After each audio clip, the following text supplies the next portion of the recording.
Hello students, how are you students. आपको इस channel पर ना केवल graduation and post graduation physics के टॉपिक्स की सबसे आसान एक्सप्लेनेशन देखने को मिलती है, बल्कि आपको साथ के साथ ये भी बताया जाता है कि आपको एग्जाम में क्या और कैसे लिख के आना है, ताकि आप सिर्फ एक वीडियो देख के ही अपने नोट्स बना सकें और एग्जाम्स में बहुत अच्छे मार्क्स ला सकें। इसी कैटेगरी में आगे बढ़ते हुए आज हम बात करेंगे क्वांटम मैकेनिक्स स्कैटरिंग थ्योरी के एक और इम्पॉर्टेंट टॉपिक के बारे में, जिसका नाम है special cases of Born approximation, जिसमें हम पहला स्पेशल केस पढ़ेंगे जिसमें हम स्कैटरिंग एम्पलीट्यूड फाइंड करेंगे for low energy scattering using Born approximation. देखिए स्टूडेंट्स, लास्ट लेक्चर में हमने Born approximation in scattering theory को कंप्लीट कर लिया था। बोर्न अप्रोक्सीमेशन जो है स्कैटरिंग थ्योरी में एक मेथड है to determine scattering amplitude of any scattering experiment. किसी भी स्कैटरिंग एक्सपेरिमेंट का अगर आपको स्कैटरिंग एम्पलीट्यूड फाइंड करना है तो आप बोर्न अप्रोक्सीमेशन मेथड का यूज करते हैं। एक बार अगर आपको स्कैटरिंग एम्पलीट्यूड मिल गया तो आप बहुत easily differential scattering cross section and total scattering cross section जो है वो फाइंड कर पाएंगे, क्योंकि हमें पता है differential and total scattering cross section जो है वो स्कैटरिंग एम्पलीट्यूड से रिलेटेड होते हैं। तो स्टूडेंट्स, लास्ट लेक्चर में जो हमारे पास बोर्न अप्रोक्सीमेशन के थ्रू स्कैटरिंग एम्पलीट्यूड का जो मेन एक्सप्रेशन हमारे पास निकल के आया था, वो निकल के आया था F theta is equal to minus M by 2 pi H cut square integration E की power iota K vector minus K prime vector dot R prime vector V are prime vector D cube are prime vector. ये हमारी first equation होगी। ये Born approximation topic का means पिछले video का last equation हमारे पास ये थी।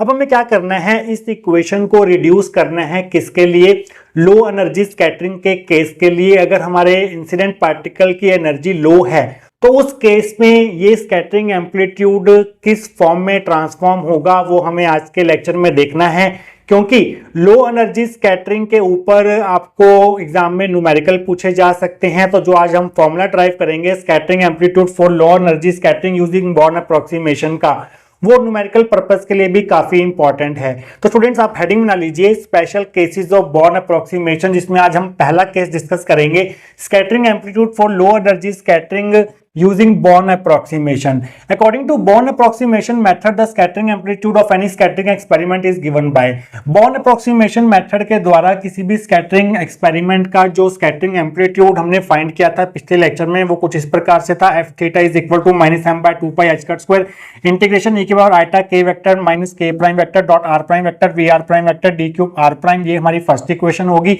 जहां पर आपको बताया गया था कि k वेक्टर क्या था, ये था हमारे पास wave vector for the incident particle. और इस के वेक्टर को हम कैसे लिख रहे थे, इस के वेक्टर को हम ऐसे लिख रहे थे के multiply Z cap. Z cap जो है वो इंसिडेंट पार्टिकल की डायरेक्शन को रिप्रेजेंट कर रहा था। हमारा इंसिडेंट पार्टिकल जो है वो जेड एक्सिस के अलोंग मूव कर रहा था, तो हमने यहाँ पर जे कैप यूनिट वेक्टर लिया है किसके लिए, इंसिडेंट पार्टिकल के लिए, इस के वेक्टर के लिए। और के जो है वो यहाँ पर के वेक्टर का मैग्नीट्यूड है।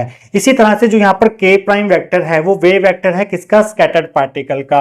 और आप जानते हैं कि के प्राइम वेक्टर को हमने वहां पर क्या लिया था, के प्राइम वेक्टर को हमने लिया था के मल्टीप्लाई आर कैप, जहां पर आर कैप जो है वो के प्राइम वेक्टर की डायरेक्शन को बता रहा है, क्योंकि जो हमारा स्कैटर्ड पार्टिकल है वो किसी भी पॉसिबल डायरेक्शन में स्कैटर्ड हो सकता है। तो हमने यहाँ पर जो यूनिट वेक्टर लिया है वो आर कैप लिया था। आर कैप में हमारे पास एक्स वाई जेड सब कुछ इंक्लूड हो जाता है। तो इंसिडेंट पार्टिकल के वेव वेक्टर को हम इस तरह से रिप्रेजेंट करते हैं और स्कैटर्ड पार्टिकल के वेव वेक्टर को हम इस तरह से रिप्रेजेंट करते हैं। और यहाँ पर जो आप देख रहे हैं कि दोनों का मैग्नीट्यूड यहाँ पर के ही होगा, दोनों का मैग्नीट्यूड यहाँ पर के होगा, क्योंकि हमारी जो स्कैटरिंग थी वो इलास्टिक स्कैटरिंग थी। तो जो इंसिडेंट पार्टिकल का वेव वेक्टर का मैग्नीट्यूड होगा वही स्कैटर्ड पार्टिकल के वेव वेक्टर का मैग्नीट्यूड होगा। और आप जानते हैं कि के को हम क्या ले रहे थे, के को हम ले रहे थे square root of 2me by h cut square, जहां पर e जो है वो energy of the incident particle है, m जो है वो mass of the incident particle है। तो यहाँ पर के वेक्टर का मैग्नीट्यूड और के प्राइम वेक्टर का मैग्नीट्यूड यहाँ पर के बराबर होगा, और के किसके बराबर होता है, square root of 2me by h cut square के बराबर होता है। ये हमारी सेकंड इक्वेशन होगी। तो स्टूडेंट्स अब हम क्या करेंगे, एक ऐसा स्कैटरिंग एक्सपेरिमेंट कंसिडर करेंगे जिसमें हमारे इंसिडेंट पार्टिकल की एनर्जी बहुत बहुत कम होगी। तो आप यहाँ पर लाइन लिखेंगे, let us consider that energy E of the incident particle is very very low in our scattering experiment, that is E जो है वो अप्रोक्सीमेटली 0 के बराबर है। वो एनर्जी जो है इंसिडेंट पार्टिकल की ई इतनी ही सफिशिएंट है कि वो टारगेट पोटेंशियल के द्वारा स्कैटर्ड हो सके, और हम यहाँ पर एनर्जी को अप्रोक्सीमेटली इक्वल टू 0 मान के चलेंगे इस स्पेशल केस के लिए। तो यहाँ पर अगर ई की वैल्यू 0 है, तो अगर हम ई की वैल्यू को यहाँ पर 0 पुट कर दें तो यहाँ से इन दोनों का मैग्नीट्यूड जो है वो 0 आ जाएगा। तो आप यहाँ पर लिखेंगे using 3 into we get mod of k vector is equal to mod of k prime vector is approximately equal to 0 आ गया। अगर के वेक्टर के मैग्नीट्यूड इक्वल टू 0 है तो यहाँ से के वेक्टर इक्वल टू 0 आ जाएगा। अगर के प्राइम वेक्टर का मैग्नीट्यूड 0 के बराबर है तो यहाँ से के प्राइम वेक्टर जो है वो अप्रोक्सीमेटली 0 के बराबर आ जाएगा। ये हमारी फोर्थ इक्वेशन होगी। तो के वेक्टर भी 0 है, यहाँ पर के प्राइम वेक्टर भी 0 है, किसके लिए, लो एनर्जी स्कैटरिंग के केस के लिए। तो इन दोनों को मिला के हम फोर्थ इक्वेशन दे देते हैं। तो फोर्थ इक्वेशन से इन दोनों की वैल्यूज को उठाकर हम फर्स्ट इक्वेशन में पुट करेंगे, यहाँ पर और यहाँ पर। तो आप लिखेंगे using 4 in 1 we get f theta is equal to -m/2 pi H cut square integration. अगर हम यहाँ पर के वेक्टर की वैल्यू को 0 पुट कर दें और के प्राइम वेक्टर की वैल्यू को 0 पुट कर दें तो यहाँ पर 0 आ जाएगा। 0 से कुछ भी मल्टीप्लाई करेंगे तो वो 0 होगा, तो यहाँ पर e की पावर 0 आ जाएगा।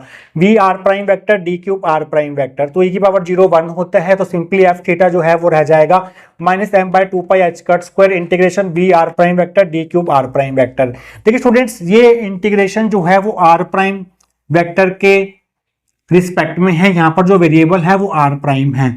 अगर आप यहाँ पर वेरिएबल को चेंज भी कर देंगे तो उससे इंटीग्रेशन के रिजल्ट पर कोई भी फर्क नहीं पड़ेगा। तो सिंपली इसको हम आर प्राइम वेक्टर को आर से भी रिप्लेस कर सकते हैं। तो जहां जहां आर प्राइम है वहां अगर आप आर भी लिख देंगे तो कोई फर्क नहीं पड़ेगा रिजल्ट में। तो इस रिजल्ट को आप ऐसे लिख सकते हैं, और simply f theta is equal to -m/2 pi H cut square integration v of r vector D cube r. ये हमारी फिफ्थ इक्वेशन होगी। लास्ट लेक्चर में आपको बताया था कि डी क्यूब आर किसके बराबर था, वो था r square sine theta d r d theta d phi के बराबर था। तो इस वैल्यू को अगर हम यहाँ पर पुट कर दें तो ये एक्सप्रेशन क्या बन जाएगा, ये एक्सप्रेशन बन जाएगा f theta is equal to -m/2 pi H cut square integration v of r prime vector D cube r की जगह आप पुट करेंगे r square sine theta d r d theta d phi. तो यहाँ पर हमारे पास 3 डिफरेंशियल्स हैं, d r d theta d phi. तो यहाँ पर आपको 3 इंटीग्रेशन लगाने होंगे इन तीनों डिफरेंशियल्स के लिए, एक आर के लिए, एक थीटा के लिए, एक फाई के लिए। तो एक हमारे पास इंटीग्रेशन आर के लिए होगा और आर की जो लिमिट्स होंगी वो 0 से लेके इन्फिनाइट तक होंगी। एक इंटीग्रेशन होगा थीटा वेरिएबल के लिए और थीटा के जो लिमिट्स होंगी यहाँ पर वो होंगी 0 से लेके पाई तक।